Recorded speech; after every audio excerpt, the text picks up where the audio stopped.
사무엘이 이르되 왕이 스스로 작게 여길 그때에 이스라엘 지파의 머리가 되지 아니하셨나이까. 여호와께서 왕에게 기름을 부어 이스라엘 왕을 삼으시고 또 여호와께서 왕을 길로 보내시며 이르시기를 가서 죄인 아말렉 사람을 진멸하되 다 없어지기까지 치라 하셨거늘 어찌하여 왕이 여호와의 목소리를 청종하지 아니하고 탈취하기에만 급하여 여호와께서 악하게 여기시는 일을 행하였나이까. 사울이 사무엘에게 이르되 나는 실로 여호와의 목소리를 청종하여 여호와께서 보내신 길로 가서 아말렉 왕 아각을 끌어왔고 아말렉 사람들을 진멸하였으나 다만 백성이 그 마땅히 멸할 것 중에서 가장 좋은 것으로 길갈에서 당신의 하나님 여호와께 제사하려고 양과 소를 끌어왔나이다 하는지라. 사무엘이 이르되 여호와께서 번제와 다른 제사를 그의 목소리를 청종하는 것을 좋아하심같이 좋아하시겠나이까. 순종이 제사보다 낫고 듣는 것이 수량의 기름보다 나으니 이는 거역하는 것은 점치는 죄와 같고 완고한 것은 사신 우상에게 절하는 죄와 같음이라. 왕이 여호와의 말씀을 버렸으므로 여호와께서도 왕을 버려 왕이 되지 못하게 하셨나이다 하니. 따라합시다. 그 이 세대에 그 한 사람이 되라. 여러분, 하나님은요 사람을 사랑하십니다. 물론 강아지도 사랑하고 사자도 사랑하고 모든 동물도 사랑하지만 성경 어디에도 내가 지은 새들을 사랑했고 개를 사랑했고 고양이를 사랑했고 하마를 사랑했고 그런 말 없어요. 여러분, 하나님은요 사랑을 사랑하십니다. 그 사람이 어떤 모습이든 어떤 환경에 있든 어떤 경험을 했든 하나님은 사람을 사랑하세요. 중요합니다. 그 사람이 어떤 모습에 있든 그 사람이 어떤 환경에 있든 그 사람이 과거에 어떤 경험을 했든 하나님은 사람을 사랑하신다는 것을 저와 여러분들이 기억하시길 바랍니다. 하나님은 사람을 사랑하세요. 그것은요 예수 그리스도를 통해 분명하게 증거됐습니다. 여러분, 예수님은요 특정한 조건을 가진 사람들을 위해서 죽으신 게 아닙니다. 특정한 조건을 가진 사람들에 의해서 그들을 위해서 죽으신 것이 아니라 우리 모두를 위해 죽으셨다고 성경이 분명히 말하고 있어요.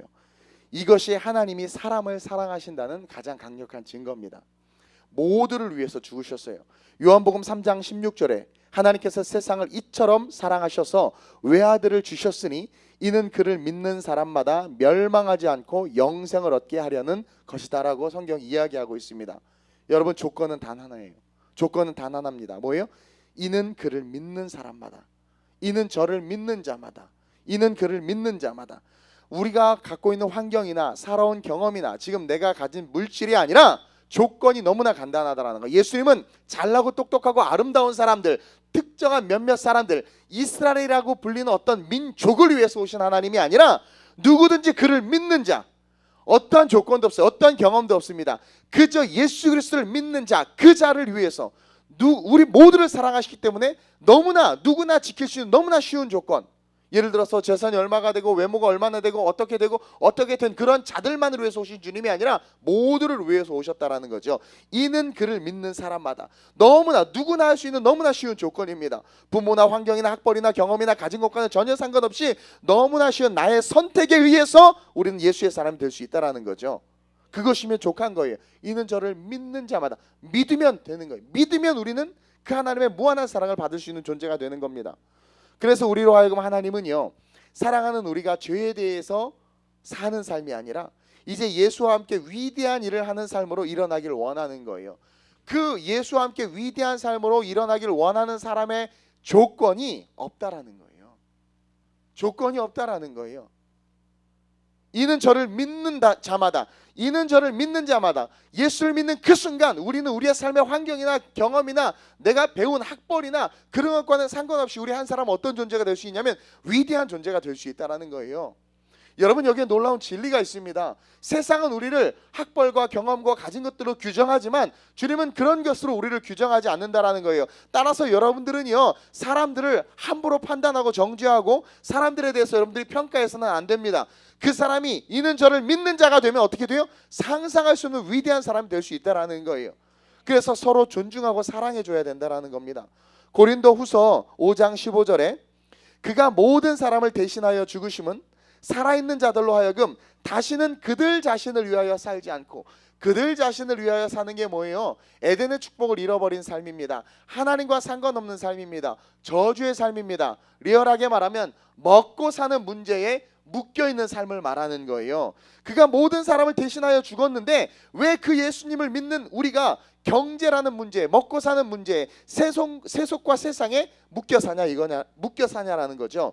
그러면서 다시는 그들 자신을 위하여 살지 않고 오직 그들을 대신하여 죽었다가 다시 살아나신 이를 위하여 살게 하려 하심이라.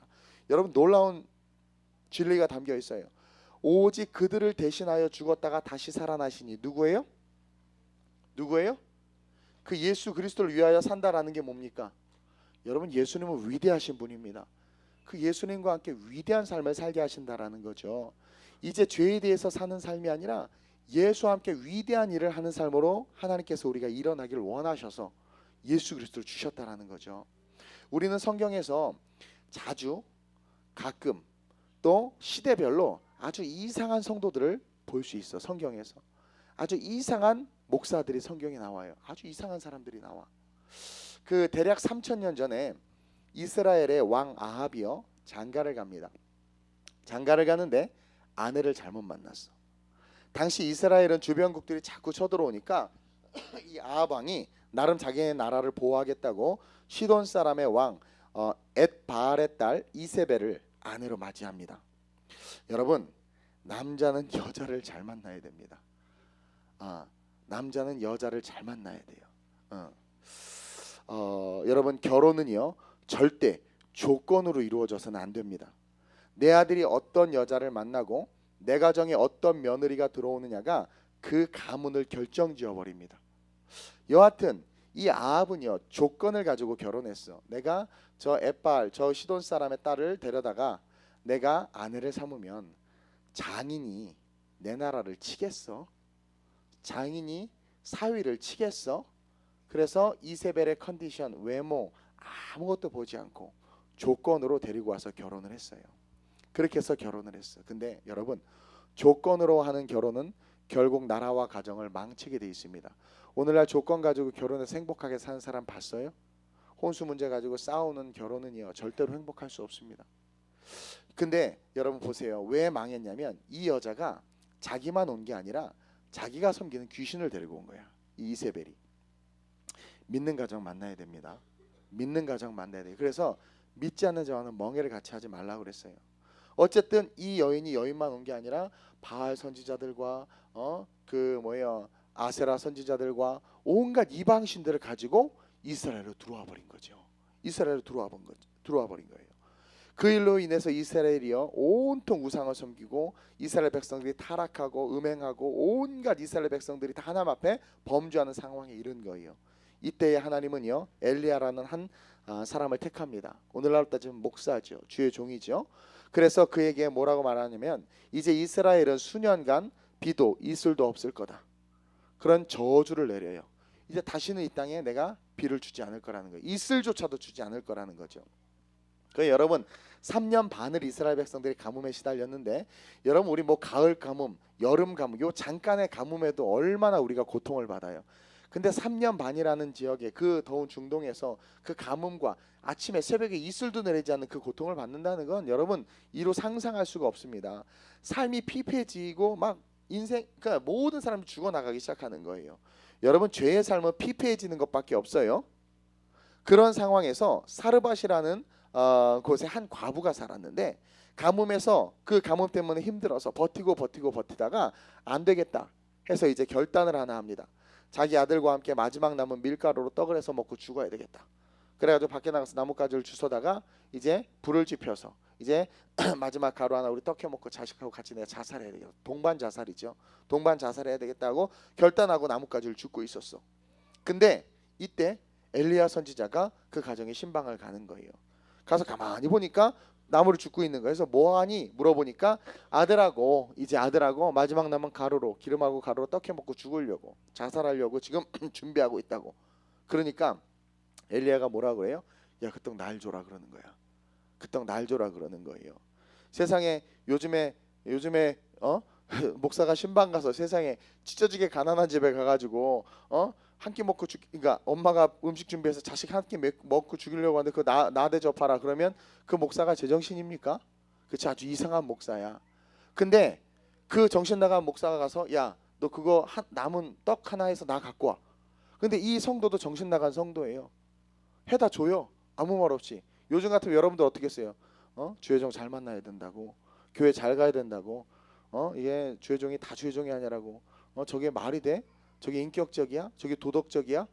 저건 말도 안 되는, 저거는 아이고 세상이 말세야 그럴 거예요. 근데 이 성도도 이상해. 이 사르밧과부도 제정신이 아닌가 봐. 아들하고 해서 먹고 죽으려고 했는데 이상한 사람이 와서 달라니까 그냥 또 줘요. 정신 나가시길 주님으로 축원드립니다.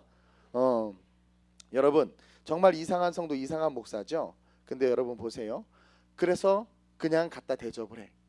그리고 나서 어떤 일이 일어나요? 우리가 너무나 잘 아는 일이 일어나요. 가루와 기름이 마르지 않는 오병이어의 기적과 같은 역사가 나타나는 거야. 신약 시대에만 오병이어의 기적이 있는 게 아니라 구약 시대 속에도 보니까 오병이어의 기적이 있는 거예요. 가루에서 통에서 가루를 꺼냈는데 가루가 또 있어. 꺼냈는데 또 있어. 기름을 따랐는데 또 나오고, 따랐는데 또 나오고, 따랐는데 또 나와.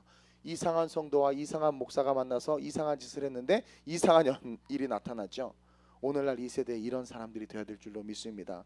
여러분, 당시에 과부가 사르밧 과부만 있었던 게 아니에요. 수많은 가문과 기근으로 남자들이 가서 일하다가 결국은 죽고, 그리고 그 주변에 수많은 사람들이 과부들로 힘들게 어렵게 살고 있었어. 근데 모든 과부의 집에 통에 가루와 병의 기름이 마르지 않는 것이 아니라 오직 사르밧 과부의 집에 있는 통과 병에만 가루와 기름이 마르지 않았던 거야. 오직 그 한 사람만. 오직 그 한 사람만. 여러분, 2000년 전에 안진뱅이가 소경이 바디메오 한 사람이었겠어요? 혈류병 여인이 그 여인 하나였겠어요? 성경에 나와 있는 모든 질병은요, 그 당시 유행했던 질병을 대표한 거야. 손 마른 자도 많았고요. 그 당시 때는요, 영양결핍이 있었기 때문에 혈류병 여인도 많았습니다. 그리고 안진뱅이가 너무 많았고요, 소경이 너무 많았어. 대표적인 질병들을 주님께서 말씀을 통해서 보여주는 거예요. 근데 여러분, 다 눈 떴나요? 다 앉은 자리에서 일어났나요? 여러분, 2000년 전에 죽은 사람이 한둘이야. 지금도 계속 죽어나가고 있는데, 근데 누구만 살아났어요? 나사로만 살아났어. 죽은 사람 다 살아나야지. 안진뱅이 다 일어나야지. 소경 다 눈 떠야지. 왜 어떤 소경만 눈 뜨고, 왜 어떤 죽은 자만 일어나고, 왜 어떤 과부만 통과 병에 가루와 기름이 마르지 않냐라는 거야. 여러분, 성경은 바로요, 이 한 사람이 우리가 되길 원하고 있다는 것을 이야기하고 있습니다. 우리가 그 한 사람이 될 수 있다고 지금 이야기하고 있는 거예요. 그래서 예수님께서는요, 우리 모두를 위해서 죽으셨고, 아주 단순하게 아까 우리가 고린도 말씀 봤던 것처럼 오직 그들을 대신하여 죽었다가 다시 살아나신 이를 위하여 살게 하려 하심이라.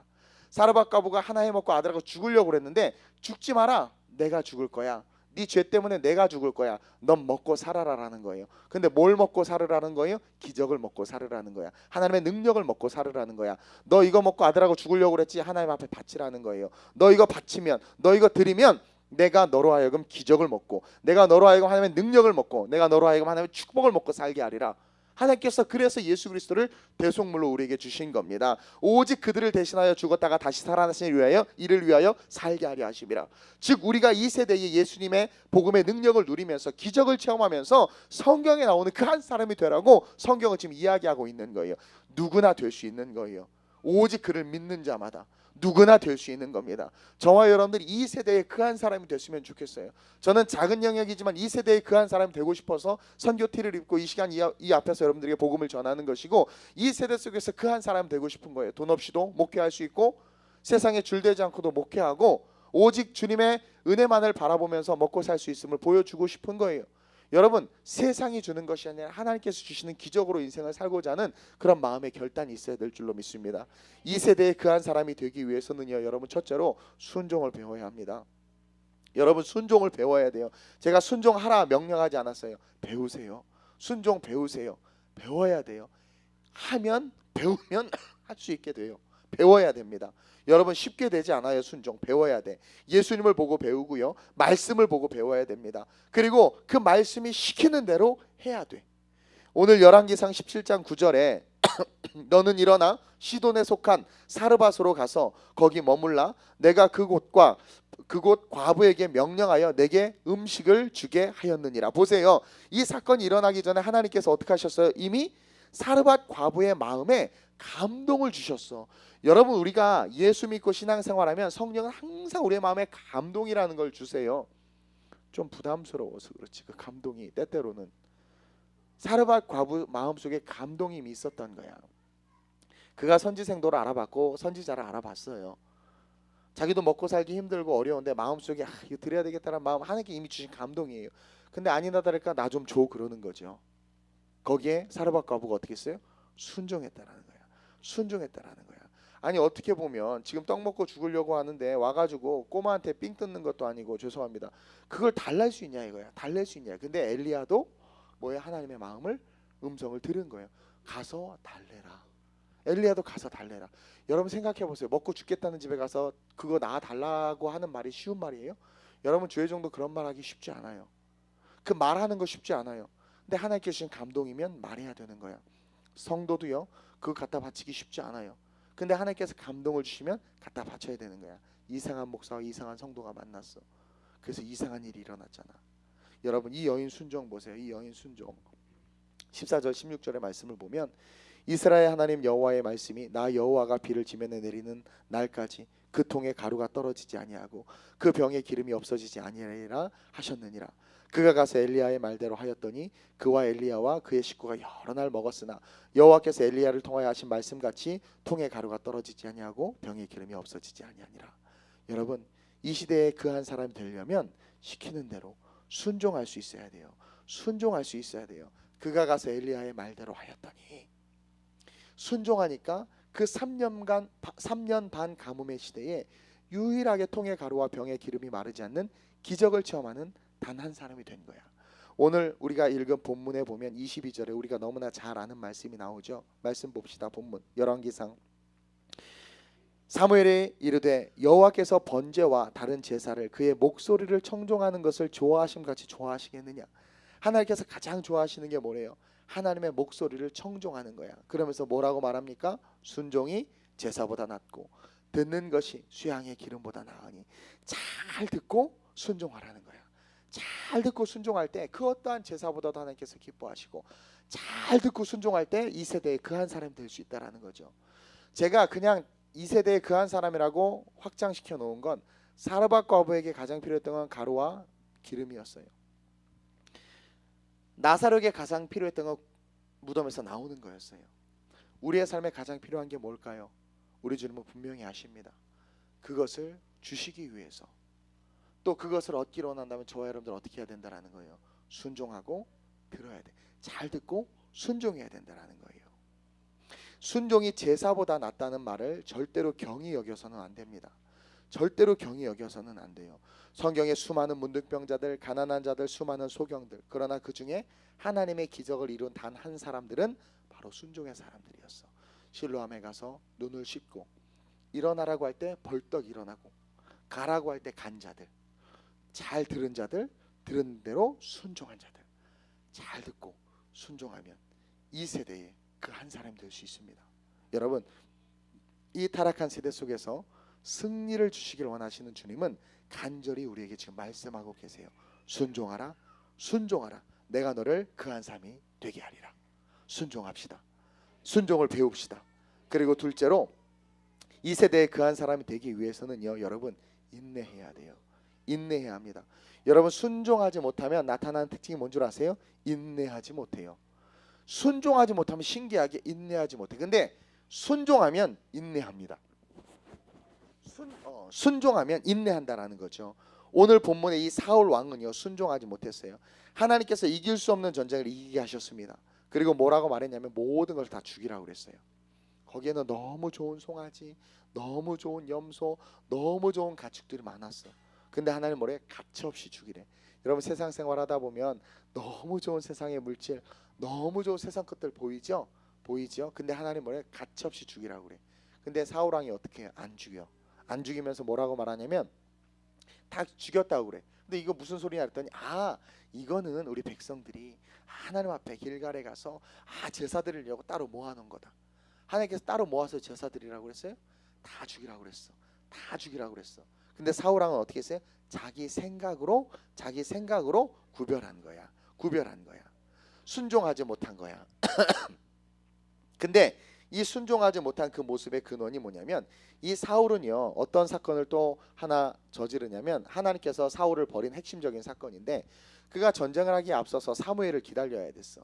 사무엘이 와서 기도를 해주고 제사를 드려주고 전쟁을 시작해야 되는데 조급한 거야. 조급한 거야. 인간의 욕심이 있는 거죠. 그래서 사무엘이 올 때까지 기다리지를 못하고 조급조급하고 있다가 나도 기름 부음 받았잖아. 나도 기름 부음 받아서 이스라엘 왕이잖아. 지난 하나 똑같은데 뭐 내가 제사 드려도 되지, 내가 예배 드려도 되지, 내가 설교해도 되지 하고 자기가 예배하고 자기가 설교하고 그리고 전쟁 나갔어요. 그것 때문에 하나님께서 사울 왕을 버린 거야. 그 뭐 인내하지 못하는 그 사무엘이야 좀 힘들고 좀 관절염이 도져서 좀 늦게 올 수도 있지. 그럼 기다려야 되잖아요. 근데 지금이 절대절명의 타이밍인데 이 타이밍인데 이때라 자기 생각에 이때거든. 우리의 때와 하나님의 때는 전혀 달라요. 인내하지 못한 거야. 근데 가만히 보니까 왜 인내하지 못하냐면 사울 왕은 근본적으로 순종을 못해. 여러분 순종하는 사람은 인내합니다. 근데 순종하지 못하는 사람은 인내하지 못해요. 결국 그 인내하지 못함이 인생을 망치는 거야. 순종이 없으니까 믿음이 없고요. 믿지 못하니까 조급해지는 거야. 여러분 왜 순종 못해? 믿지 못하는 거야. 제가요 어떤 말을 할 때 우리 청년들 중에 어떤 청년들은 제 말을 신뢰하고 믿어요. 그러니까 말하는 대로 해. 왜 그래? 저를 믿으니까 하는 거야. 근데 어떤 사람 제가 말해도 콧방귀 껴. 목사님 다 똑같이 말하지 뭐. 저를 믿지 못하는 거야. 믿지 못하니까 어떻게 돼요? 순종하지 않는 거예요. 순종하지 않는 거야. 결국 자기의 생각대로 인생을 걸어가요. 여러분 하나님께서 여러분들에게 말씀하실 때 그 말씀을 믿으세요? 믿어야 돼. 그러면 순종하게 된다고. 근데 믿지를 못하니까 순종하지 못하고 조급해지고 결국 조급함이 그동안에 쌓은 신앙의 공력을 다 까먹게 해버리는 거죠. 여러분 제가 오래 살지는 않았지만 주변에 실패한 분들, 넘어진 분들, 잘못된 사람들을 참 많이 봤어요. 제가 주변에 실패한 분들, 제가 대학에서 강의를 하면서 넘어지는 교수님들을 많이 봤어. 제가 벤처기업을 하면서 넘어지는 사업하는 분들을 많이 봤어요. 또 제가 뭐 아르바이트나 누구 밑에서 일하면서 실패하고 쓰러지는 사람들을 참 많이 봤어요. 근데 그런 사람들, 실패하고 잘못되고 망하는 사람들의 특징을 가만히 보면 고세를 못 참아. 이게 이 인내하지 못해. 사업이 망했어. 그럼 좀 인내하면서 돌아보고 좀 하나님의 음성을 듣고 움직이면 고세를 못 참고 못 또 일을 벌려. 그러니까 실패하고 넘어지고 쓰러지는 사람들의 특징이 뭐냐면 죄송합니다. 망하는 사람들의 특징 공통점이 고세를 못 참어. 인내가 없어. 인내가. 그 순간 그 세를 못 참고 일을 저질러 버려서 결국 또 망해. 또 망하는 거야. 인내가 없는 거예요. 여러분 아브라함 보세요. 약속의 말씀을 믿고 인내했으면 됐는데 믿음이 없었던 거지. 하나님께서 100세인데 내가 100세가 다 돼가는데 무슨 애를 줘. 믿음이 없었던 거야. 그러니까 믿음이 없으면 인내하지 못해요. 조급해서 자기가 일을 벌린다고. 그 세를 참지 못하고 어떻게 돼요? 세상에 믿음의 조상이? 그게 믿음의 조상이에요? 거기도 좀 이상한 아줌마, 이상한 아저씨야. 아니 하나님께서 아들 주시겠다 그러면 기다려. 그래야 되는데 아내도 아이고 주신다고 하는데 잘 안 생기네. 내 몸종 데리고 가서 한번 놔봐. 그리고 아브라함도 그래? 무슨 소리 하나님께 주신다고 그러는데 너 미쳤어. 내가 믿음의 조상인데. 그래야지. 그래? 들어와봐. 그래가지고 이게요. 이게 인내하지 못하는 거지. 하나님을 믿지 못하니까, 신뢰하지 못하니까. 믿음의 조상의 세상에게 말이 되냐라는 거예요. 오늘 본문 사울 왕도요. 사무엘이 조금만 있으면 오는데 그 세를 못 참고. 우리 청년 중에 한 친구가 그러는 거야. 한 청년이 그러는 거야. 막 화가 난다는 거야. 미치겠다라는 거야. 내가 참으라 그랬어. 인내하라 그랬어. 못 하겠다는 거예요. 결국은 참지 못해서 고세를 못 참아서 분을 냈다가 되로 주고 말로 받는 거죠.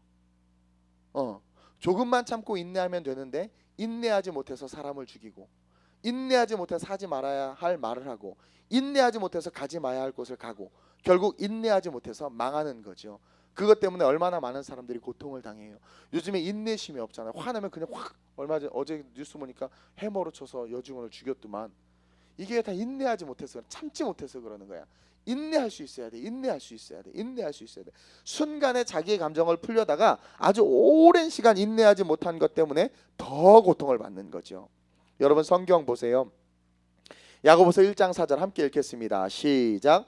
인내를 온전히 이루라. 이는 너희로 온전하고 구비하여 조금도 부족함이 없게 하려 함이라. 아멘. 인내를 온전히 이루라고 그러잖아요. 왜 그러냐면 인내하면 온전해져. 부족함이 없어져요. 왜? 하나님이 다 채우시니까. 인내해야 돼. 저도요 인내했어요. 저도 막 개척하고 나서 힘들어서 빨리 부흥했으면 좋겠다. 좀 막 인간적인 방법으로 저를 거쳐갔던 제자들이 우리 교회 오겠다고 연락이 왔어요. 막 수많은 사람들이. 근데 진짜 다 못 오게 했어. 못 오게 했어. 니네 섬기는 교회에서 섬겨라. 못 오게 했어. 와서 막 도와주겠다. 목사님 11조 그때는 제가 전도사였군요. 전 11조 일로 보낼게요. 니네 섬기는 교회다 해라. 네. 아 제가 이렇게 할게. 아 니네 해라. 근데 솔직히 막으면 그래 와라. 웰컴 컴온 할렐루야 와야지. 그럼 야 우리 한번 멋있게 교회를 한번 일으켜보자. 막 한 3,400명 왔을 거야 막. 근데 안 했어. 왜? 기도하면 하나님께서 순종 아니라는 감동을 주는 거예요. 그래서 내려놨어. 그래서 엄청 배고팠어요. 엄청 힘들었어. 내려놨어. 순종한 거죠. 순종한 거야. 사르밧 가부처럼 주라고 하니까 그냥 준 거예요. 저도 하나님 앞에 다 내어드리라고 내어드린 거죠. 인내했어요. 인간적으로는 조급해서 고세를 못 참고 그냥 인간적인 방법 막 얼마든지 쓸 수 있어요. 저도 머리가 잘 돌아가요. 인간적으로 부흥할 수 있고 뭐 세미나하고 어떻게 하면 다 막 또 제가 상담 심리까지 전공했는데 인간적으로 심리 막 겁박도 줬다가 풀어줬다가 딸랑딸랑도 했다가 뭐 해서 막 오늘날 그래서 대한민국의 교회가 힘을 잃고 무너지고 기독교가 개독교라는 소리를 듣는 거예요.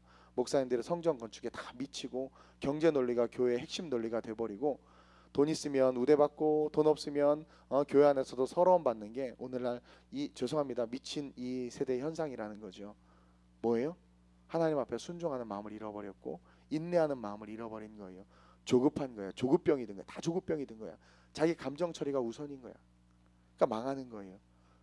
그러니까 인내하지 못하면 보세요. 오늘 야고보서 우리가 방금 읽었던 것처럼 인내하지 못하면 온전해지지 않아. 온전해지지 않아. 그러니까 뭘 해도 망해. 인내하지 못하면. 그리고 항상 부족해져. 항상 부족해져. 근데 야고보가 그러죠. 인내를 온전히 이루라. 이는 너희로 온전하고 구비하여 조금도 부족함이 없게 하려 함이라. 그러니까 인내하면 모든 게 채워지는 거야. 인내하면 모든 게 채워지는 거야. 야고보서 5장 11절 보세요. 함께 읽겠습니다. 시작.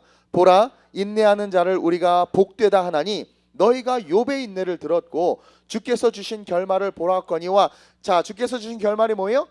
다 재산 쓸어 가셨죠. 근데 어떻게 하셨어? 7배나 더하게 하셨어. 그가 그 7배를 더 얻기 위해서 그가 힘쓰고 했으면 그 세대에 못 얻어요 그 재물을.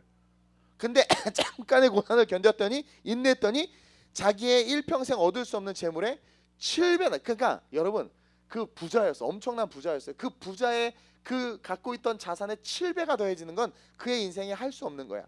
근데 하나님께서 오늘 본문에 뭐라고 말씀하세요? 오늘 읽은 말씀에 주께서 주신 결말을 보았거니와 주는 가장 자비하시고 긍휼히 여기시는 이시니라. 인내하는 자를 어떻게 여기신다라는 거예요? 긍휼히 여기신다라는 거예요. 여러분 부모가 자식이 불쌍해지면은요 다 주게 되어 있습니다. 고통 속에서 인내하는 자식을 바라보는 부모의 마음을 한번 생각해 보세요. 우리 하나님이 다 부어주세요. 근데 그거 인내하지 못하고 철싹철싹대고 그거 인내하지 못하고 성급해서 먼저 주님보다 앞서 행하면 다 망하는 거죠. 여러분 인내하면 우리는 요셉을 떠올릴 수 있습니다. 요셉. 제가 지금 아주 액티브하게 설교를 하고 싶은데 기관지 약을 먹었더니 염증 약을 먹었더니 지금 여기가 꽉 막혀가지고 말하는 게 좀 힘들어요. 근데 제가 좀 평소랑 다르죠. 막 액티브하게 하고 싶은데 지금 막 이 위액이 거꾸로 막 올라오려고 하는 것 같아요. 그래서 제가 지금 이렇게 아주 상당히 부드럽게 지금 이걸 들었다는 건 부흥회를 하겠다는 거였는데 지금 부흥회가 아니라 이러고 지금 신부가 돼가고 있어요. 그러니까 선교 때문에 빨리 나려고 약을 먹었더니 좀 여러분들이 집중해 주시기를 바랍니다. 여러분 인내하면 우리는 요셉을 떠올릴 수 있어. 여러분 17세 어린 나이에 애굽의 종으로 팔려갔어요. 그렇죠? 17세 어린 나이에 온갖 고난을 겪으면서도 자기에게 꿈이 있음을 잊지 않고 끊임없이 그 인생을 걸어가. 짧게 얘기할게요. 이거 얘기하면 또 이거 설교 한 편 되니까. 어쨌든 17세 때 아버지로부터 사랑받던 아이가 완전히 버림받아서 애굽의 종 노예가 돼 버렸어요. 그리고 13년이 지났어. 13년. 결국 애굽의 총리로 그가 꿈을 이루었죠. 그가 꿈을 이루었어요. 되게 빨리 넘어왔네. 꿈을 이루었어. 그리고 그 시대에 그 한 사람이 됐어. 근데 보세요.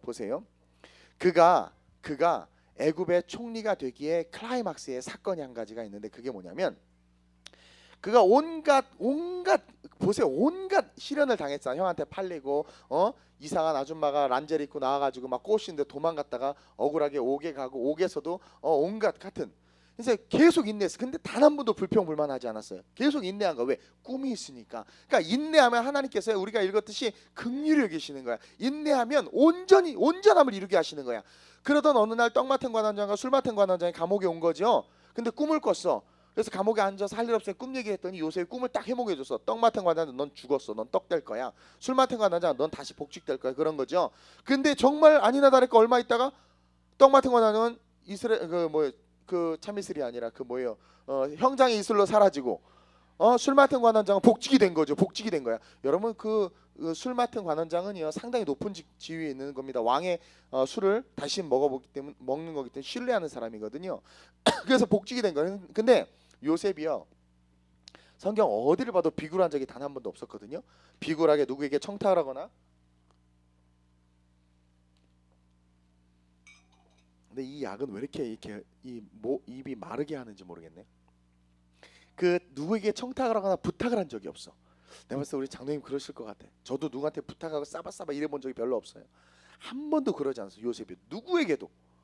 그 정신 나간 아줌마가 막 이상하게 유혹하고 막 했을 때도 가서 감옥에서 말할 수 있을 거 아니야. 이 아줌마가 미쳐서 그랬다. 근데 아무 말도 안 했어. 그런 요셉이야. 세상이 비굴하게 술 맡은 거 나가니까 제발 나 좀 기억해줘.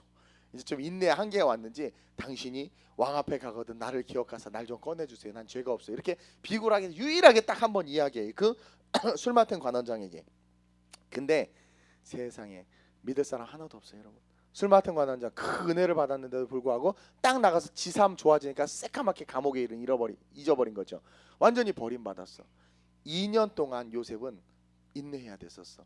여러분 술 맡은 관원장은 대단한 권력 있는 사람입니다. 충분히 꺼내줄 수 있어요. 근데 하나님은 요셉이 사람이 되길 원치 않았던 거야.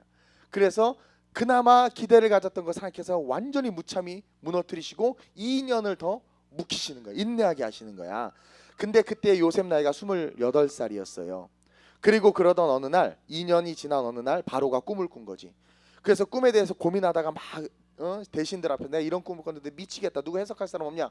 근데 꿈하니까 술 맡은 거에 갑자기 번뜩 요셉이 생각난 거야. 그러면서 미안한 마음도 있고 하니까 아차 잘됐다 해서 왕이시여 내가 어떤 젊은 애를 하나 아는데 그 만났는데 여차여차하니까 데리고 오라 그러는 거죠. 데리고 와서 요셉이 기막힌 해석으로 바로의 마음을 산 거야. 바로가 꿈을 꿨는데 7년 환란, 7년 풍년, 7년 환란에 대한 꿈을 꿨어요. 근데 그것을 하나님께서 해석하게 하시는데 요셉으로 하여금 어떻게 해야지 곡식을 모았다가 흉년이 들었을 때 어떻게 해야지 다 흉년을 면할 수 있다는 것을 알려준 거지. 그러니까 왕이 듣고 있다가 귀찮으니까 야, 난 못하겠다. 네가 해석했고 네가 그 하는 솔루션을 갖고 있으니까 네가 애굽 총리해라. 그런 거예요. 근데 놀라운 건 28살 때 술 맡은 관원장을 만났는데 자기의 청탁이 무산됐죠. 그리고 2년을 인내했죠. 30살이 돼서 바로 앞에 섰어요. 바로가 네가 해라. 근데 너 몇 살이냐 물어봤어요. 요셉이 30입니다. 딱 됐다. 여러분 애굽은 룰이 하나 있었는데 공직에 오르기 위해서는 최소 나이가 30살이어야 돼. 그러니까 하나님은 17세의 요셉을 30살 될 때까지 13년을 인내하게 하신 거야. 그 13년 동안 여러분 하버드를 나오고 별짓을 다 애굽 총리 못 돼요. 13년 동안 갈고 닦고 공부하고 노력하고 내 모든 것을 쏟아부어도 13년간 그가 그 최고의 자리에 오를 수 없어. 근데 하나님은 어떻게 하셨어요? 그를 인내하게 하신 거야. 인내할 때 아까 우리가 말씀을 읽었듯이 온전케 하신다고 그랬어요. 혹시 물질 때문에 좀 시련 받고 계세요? 잘 안 풀려요?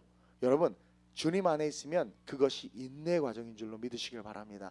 인내하고 계세요. 하나님께서 한 번 풀어주시면 여러분, 여러분들 10년 100년 해도 못하는 걸 한 번에 하게 하세요. 저는 그걸 경험했어요. 목회를 통해서 경험했어요. 이탈리아도 한 번에 할 수 있는 거 저 못하는 건데 하나님께서 지금 한 번에 하게 하고 계신다라는 거죠. 요셉의 인내가 없었다면, 그리고 막판에 클라이막스의 그 2년에 또한 인내가 없었다면, 어떻게 보면 원망이고 불평일 수 있는 그 시간인데, 한계에 다다른 시간에 끝까지 인내하게 하시는 것은 하나님께서 모든 것을 합력하여 선을 이루게 하기 위함이라는 거죠. 요셉의 그 인내가 없었다면 그 세대에 그 한 사람이 될 수 없었다라는 거죠. 하나님은 위대한 그 한 사람이 되기를 원하십니다. 누가복음 21장 19절에 너무나 아름다운 말씀이 있어요. 함께 읽겠습니다. 시작. 너희의 인내로 너희 영혼을 얻으리라. 할렐루야. 너희의 인내로 너희 영혼을 얻으리라.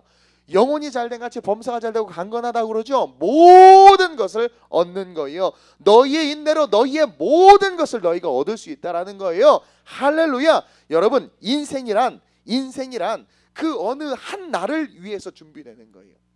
우리에게 그 어느 한 날이 있어. 요셉처럼 그 한 날을 위해서 인생이 준비되는 겁니다.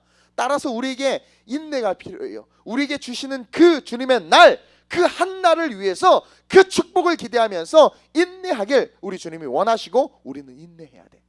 그러면 그 날이 곧 온다라는 거죠. 요셉과 같이.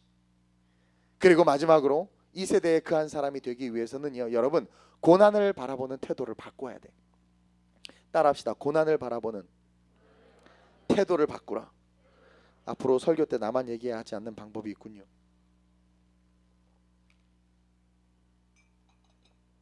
고난을 바라보는 태도를 바꿔야 됩니다. 여러분, 성경의 위대한 그 세대의 그 한 사람들을 가만히 보니까 모두 다 고난을 바라보는 태도가 달랐어. 모두 다. 다윗은 뭐 말할 것도 없죠. 골리앗을 바라보는 태도가 달랐죠. 압살롬이 지를 죽이겠다고, 지 아들이 아빠를 죽이겠다고 막 오는데 그걸 바라보는 태도가 달랐죠. 미친 척하고 다녀야 됐어. 다윗은요, 막 침 이렇게 흘리면서 이러고 배고프다 막 이러고 막 다녀야 됐어. 근데 그것을 바라보는 태도가 달랐어요. 욥 보세요. 욥. 그 뭐예요? 종들이 와서 계속 비보를 전하는 거야. 아들이 죽었습니다. 딸이 죽었습니다. 뭐 집이 무너졌습니다. 뭐 가축이 다 전병주 계속. 근데 욥이 뭐예요? 주시도 하나님, 취하시도 하나님. 고난을 바라보는 태도가 달라. 그 세대의 한 사람들을 보면, 그 세대의 위대한 한 사람들을 보면 고난을 바라보는 태도가 다른 거예요. 바울, 베드로 뭐 말할 거 없죠. 어쨌든 믿음의 선진들은요, 고난에 대한 분명한 시선이 있었어. 여러분들은 고난에 대해서 어떤 시선을 갖고 계세요? 다윗은요, 시편 119편 71절에 고난 당한 것이 내게 유익이라고 말합니다. 이로 말미암아 내가 뭐를 배웠대요? 주의 율례들을 배우게 되었나이다. 고난 당하는 것이 내게 유익이라는 거예요. 그 고난으로 말미암아 주의 율례를 배웠다는 것은 주님처럼 돼가고 있다는 거예요. 그러니까 주님의 마음을 알고 주님의 율법을 통해서, 그 율례를 통해서 하나님의 방법으로 살아가는 법을 배운 거예요. 이 고난을 통해서. 여러분, 돌 있어요. 돌. 가다가 돌불에 걸려 넘어지면 그 돌은 무슨 돌이에요? 걸림돌이야. 걸림돌. 에이, 걸려 넘어졌네. 가다가 돌이 있어. 딛고 올라가면 뭐예요? 그 디딤돌이 되는 거야. 여러분, 돌은 동일합니다. 동일한 돌인데 그것에 걸려 넘어지느냐, 그것을 딛고 일어서느냐, 이것이 우리가 이 세대에 그 한 사람이 되느냐 되지 못하느냐를 결정하게 된다라는 거죠. 시편 34편 19절에 의인은 고난이 많으나 여호와께서 그의 모든 고난에서 건지시는도다. 여러분들의 삶의 고난이 걸림돌이 아니라 디딤돌이 되시길 주님으로 축원드립니다. 저는 많은 고난을 겪었습니다. 하나님께서 목회를 일찍 하게 하시고 개척을 일찍 하게 하시고 젊은이들과 함께 하나님의 선교의 사역을 감당하게 하시려고 어린 나이 때부터 많은 경험을 하게 하셨어요. 그래서 하나님께서 저에게 주신 많은 은혜들이 있어요. 많은 고난과 고통을 겪었습니다. 근데 그 고난과 고통이 저로 하여금 만약에 걸림돌이 됐다면 저는 조폭 두목이 됐거나 날라리가 됐을 거야. 고등학교 때. 왜냐면 부도나고 부모님은 다 도망가시고 저랑 동생이랑 친척네 집에 얹혀 살면서 뭐 그 육성예배 못 내서 맨날 아침마다 고등학교 때 끌려가서 맞고, 그리고 뭐 애들 뭐 산다 뭐 할 때 돈 없어서 그냥 되게 서러운 시절을 보냈어요. 그래서 그 항상 이제 우리 고모 그 다 잠들면 그때서야 집에 갔어. 올라가서 혼자 조용히 자고 새벽같이 학교 가고. 뭐 그런 서러움들로부터 시작해서 뭐 인생 뭐 그랬죠. 또 더군다나 운동도 했겠다. 유도, 합기도 뭐 운동도 했겠다. 의생, 의사, 의에 살고 의에 죽자 하면서 막 깡패를 잡는 깡패가 돼야 되겠다. 막 이런 나름대로 또 정직함은 있어요. 고등학교 때 얘기하는 거예요. 고등학교 때.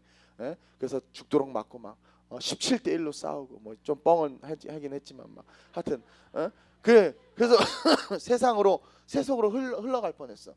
왜? 돈 없죠. 가난하지. 이거 뭐 완전히 저에게 그것이 만약에 그런 고난과 시련이 걸림돌이었다면 저는 지금 이 시간 이 자리에 있는 것이 아니라 뭐 하고 있겠어요?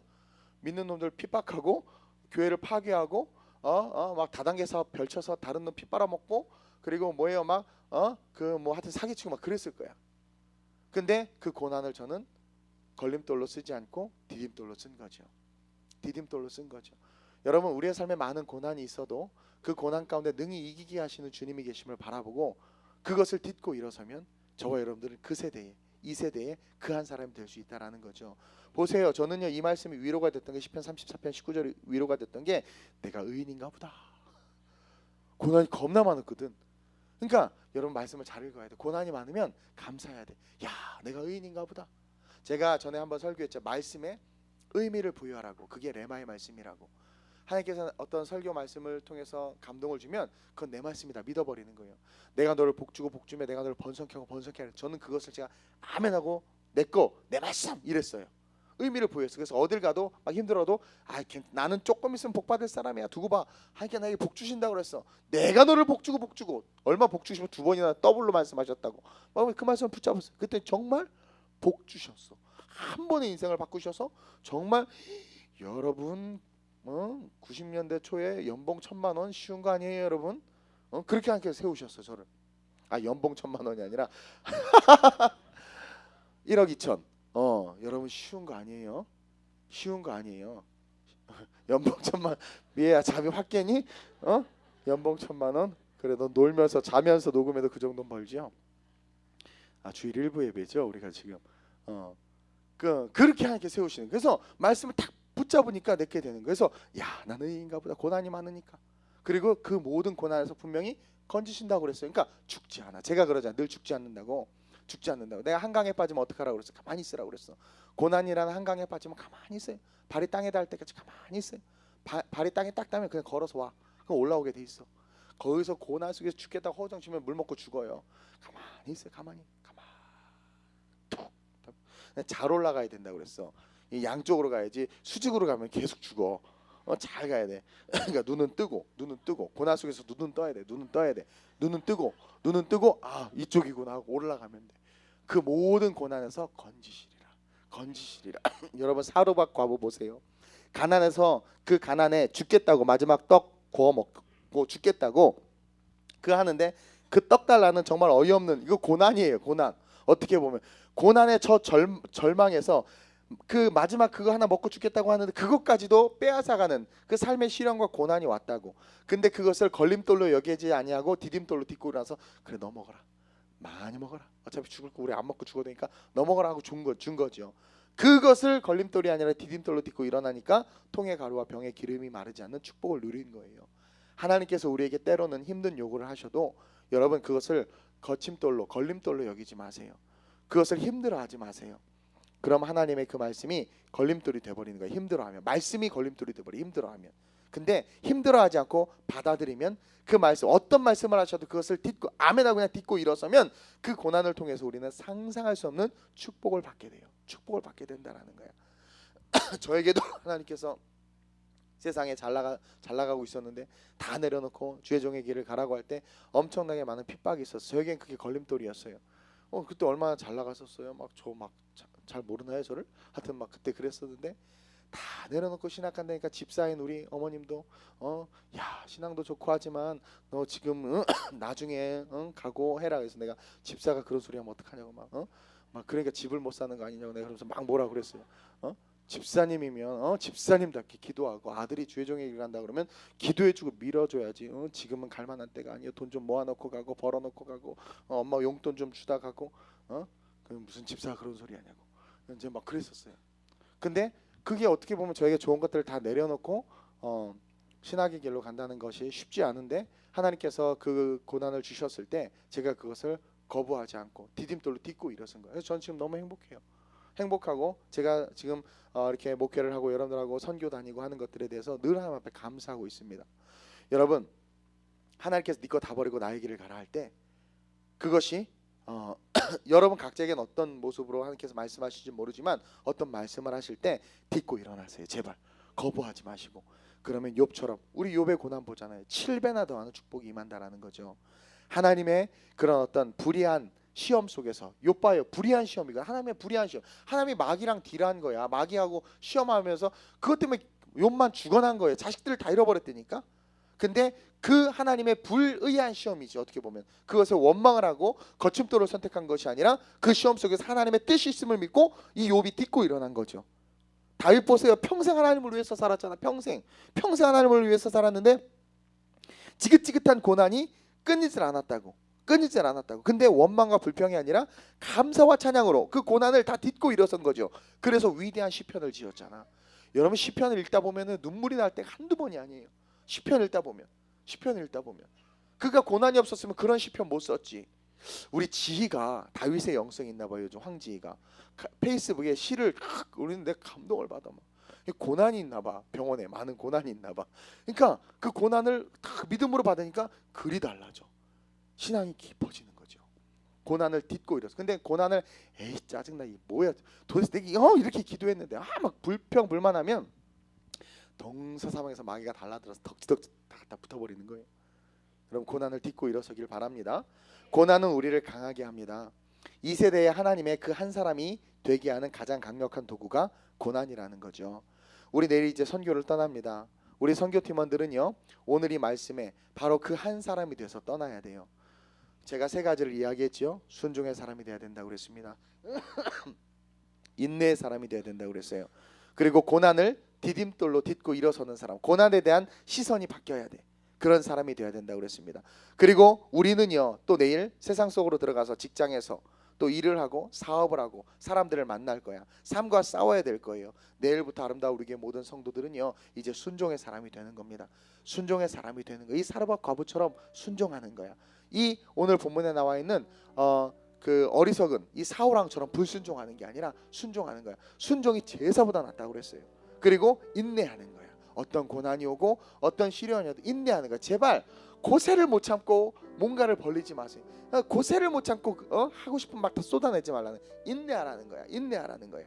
그리고 뭐예요? 고난이 올 때 그것을 딛고 일어서세요. 그런 사람이 되는 거죠. 그래서 하나님께서 우리에게 주실 인생의 그 한 날, 제가 그랬죠? 우리의 삶은 인생의 그 어떤 그 한 날을 위해서 살아가고 있는 거예요. 요셉은 애굽의 총리라는 그 한 날을 위해서 준비되고 있는 거죠. 준비되고 있는 거야. 베드로, 그 놀라운 하나님의 사역을 할, 이방인의 복음을 전하고 십자가에 거꾸로 달려 돌아갈 정도로 하나님 앞에 그 마지막을 다 로마에서 떠나갈 때 거꾸로 들어가서 신앙인들을 독려했던 그 한 날, 인생의 한 날, 그 찬란한 예수님 보세요. 그 십자가의 그 한 날, 그 한 날을 위해서 쫙 인생을 살아가는 거야. 우리 인생에 그 한 날이 있어요. 그 한 날, 아주 멋진 그 한 날, 이 사르밧 과부 그 인생의 그 한 날, 3년 반 가뭄에 다 죽을 때, 야, 그 오병이의 기적을 이루는 그 인생의 그 한 날. 여러분, 우리의 인생에 그 한 날이 있습니다.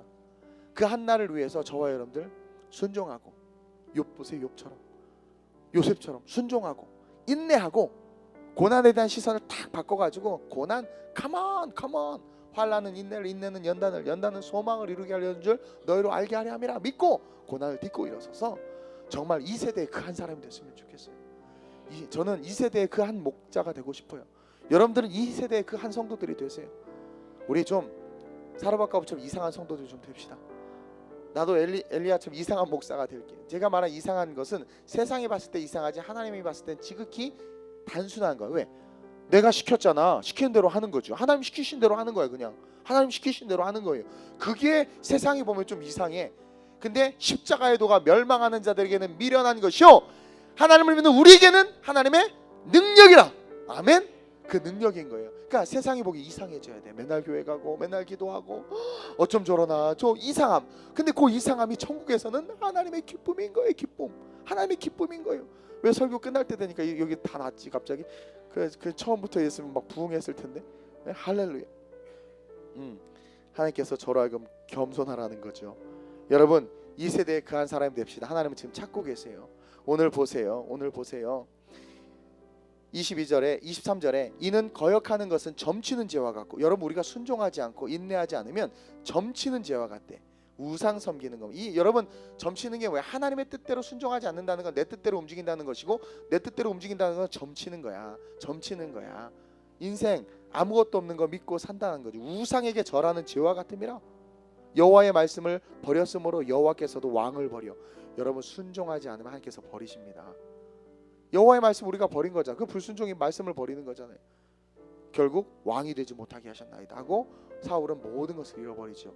그러나 여러분 사르밧과부는 어떻게 했어요? 순종함으로 모든 것을 얻었어. 욥도 순종함으로 7배나 더하는 것을 얻었어요. 이 세 가지를 기억합시다. 우리 이 세대에 그한 사람이 되기 위해서 하나님께서 주시는 이 말씀 붙잡고 순종의 사람, 인내의 사람, 고난을 디딤돌로 딛고 일어서는 사람, 그런 사람들 되시길 주님으로 축원드립니다. 우리 시간 한번 이 말씀 기억하면서 한번 기도하겠습니다. 하나님께서 우리에게 주실 인생의 그 한 날을 기대하며 걸어가겠습니다. 하나님, 인생의 그 한 날을 기대하며 순종하며 인내하며 고난을 디딤돌로 삼아 걸어가겠습니다. 하나님, 순종의 사람이 되어야 될 줄로 믿습니다. 순종하게 하여 주옵소서. 세상이 보기에 이상한 그런 사람들로 일어서게 하시되, 하나님이 보시기에 너무나 당연한 사람, 말씀대로 살아가는 사람은 내가 변화되게 하시고, 우리의 삶 속에 하나님의 사랑이 드러나고 증거되어서 내 인생이 하나님께서 주신 그 축복으로 점철될 수 있도록 주님 이끌어달라고, 오늘 말씀 순종과 인내와 고난을 다르게 바라보는 능력 있는 삶으로 세워달라고 주님 한 번으로 합심으로 전심으로 기도합니다. 주여, 할렐루야. 좋으신 아버지 하나님 감사합니다. 성령의 은혜와 능력으로 오늘 이 예배 가운데 함께하여 주시니 감사함을 드립니다. 특별히 선교 파송 예배로 드려지는 이 주일 일부 예배 가운데 하나님, 이 세대에 그 한 사람이 되라고 말씀하셨습니다. 너희는 이 세대에 그 한 사람이 되라, 그 한 사람이 되라, 그 한 사람이 되라, 그 한 사람이 되라. 하나님의 능력이 나타나고, 하나님의 권세가 나타나고, 기적이 나타나고, 축복이 나타나고, 하나님의 기름 부음이 나타나는 그 한 사람이 되라, 그 한 사람이 되라, 그 한 사람이 되라. 오병이의 기적을 경험하고 하나님의 생명의 능력을 경험하는 그 한 사람이 되라, 그 한 사람이 되라 말씀하시는 그 음성을 듣고 일어서는 소망합니다. 오늘날 이 세대 속에 그 한 사람이 될 수 있도록 주여 우리가 순종하게 하여 주옵소서. 순종하게 하여 주옵소서. 순종하러 온전히 우리의 영혼을 완전하게 이룰 수 있는 하나님 당신의 거룩한 자들 될 수 있도록 주님 역사하여 주옵소서. 순종하게 하여 주옵소서. 하나님, 철삭되고 조급해서 인생을 망하는 그런 삶을 사는 것이 아니라 인내하게 하여 주옵소서. 끊임없이 인내하게 하여, 욥의 인내를 기억하며 요셉의 인내를 기억하게 하여 주옵소서. 하나님은 가장 정확하고 가장 아름답게 하나님의 일을 행하십니다. 그때를 기억하며 그 인생의 한 날을 바라보며 인내하며 나갈 수 있는 아름다운 우리 모든 성도들 되게 하여 주옵소서.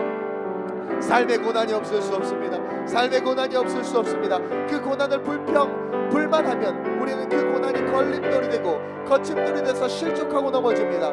그러나 고난과 고통과 절망의 상황을 디딤돌로 딛고 일어서면 다윗과 같은 시편과 같은 인생, 하나님의 욥과 같은 칠면하다는 축복의 인생, 요셉과 같은 애굽의 총리 인생이 될 수 있는 줄로 믿습니다. 주여, 이 마지막 세대에, 이 썩어져가는 이 세대 속에 그 한 사람, 하나님의 기적을 드러내고 하나님의 축복 속에 살아가는, 하나님의 능력 속에 살아가는 그 한 사람 될 수 있도록 주님 기름 부으시고 우리를 세우시고 온전케 하시고 역사하여 주옵소서. 오 주님의 그 사랑 속에 우리의 삶이 새롭게 기경되길 원합니다. 살아계신 예수님을 만나고 그 예수님으로 말미암아 인내하며 순종하며 하나님 능력 가운데 인생의 그 한 날을 향하여 거침없이 걸어가는 자들 되게 하여 주옵소서. 믿음이 없어서 넘어지는 것이 아니라 믿기에 기다리고 인내하며 걸어갈 수 있는 능력 있는 당신의 백성들 되게 하여 주옵소서. 아름다운 우리 모든 성도들을 축복하여 주옵소서. 순종과 인내와 하나님 디딤돌로 선교와 삶을 싸워 축복받는 그 한 사람들이 되게 하여 주옵소서. 할렐루야. 좋으신 아버지 하나님 감사합니다. 거룩하고 복된 주일, 특별히 선교 파송 예배로 드려지는 오늘 예배 속에 하나님, 이 세대의 그 한 사람이 되라고 우리에게 말씀해 주셨습니다. 성경의 위대한 사람들을 보면 하나님, 그 당시에 수많은 가난한 사람들, 수많은 과부들, 수많은 병자들, 수많은 아픈 사람들이 있었지만 그 속에 하나님의 기적과 능력을 체험한 특별한 이상한 사람들이 하나씩 있었습니다. 그들의 삶의 모습을 가만히 봤더니 순종의 모습이 있었습니다. 그들의 삶의 모습을 가만히 들여다봤더니 인내했습니다. 그 이상한 사람, 그 세대에 하나님의 기적과 능력을 경험한 그 독특한 사람들의 삶의 내면을 가만히 들여다봤더니 삶에 다가오는 모든 고난을 디딤돌로 여겼습니다. 한 여인이 자기 병든 딸을 고쳐달라고 예수 앞에 갔더니 예수님께서 멸시와 조롱의 말을 하셨습니다. 너는 개다. 걔다. 나는 이방인에게 오지 않았다. 넌 이방인이다. 이방 여자다. 그 고난을 그 여인은 디딤돌로 삼았습니다. 주여 올소이다. 나는 개입니다. 그러나 개도 주인의 상에서 떨어지는 부스러기를 먹지 아니하나이까. 그 고난을 디딤돌로 삼은 그 여인은 예수님에게 이루 말할 수 없는 칭찬을 듣습니다. 이만한 믿음을 보지 못하고. 그러면서 그 딸이 치유되는 놀라운 역사를 봅니다. 고난의 시각을 바뀔 수 있도록, 고난을 바라본 우리의 시선이 바뀔 수 있도록 주님 인도하여 주옵시고, 끊임없이 인내하게 하여 주옵시고, 하나님의 말씀에 무조건 순종하게 하셔서 이 세대에 그한 사람이 될 수 있도록, 이 세대에 가뭄이 오든 경제 공황이 오든 삶이 어렵고 기후가 바뀌고 내 환경과 상황이 뒤흔들려도 그것과 상관없이 하나님, 통에 가루가 마르지 않고 병에 기름이 마르지 않는 그 기적의 인생, 그 인생의 그 한날 애굽의 총리가 되기 위해서 그 날을 바라보며 인내했던 요셉처럼 하나님 그 날을 바라보며 이 세대의 그 한 사람이 될 수 있기 위해서 걸어갈 수 있는 아름다운 우리의 모든 성도 되게 하여 주옵소서. 기름 부으시고 함께 하시는 하나님을 찬양하오며 예수님의 이름으로 기도드렸습니다.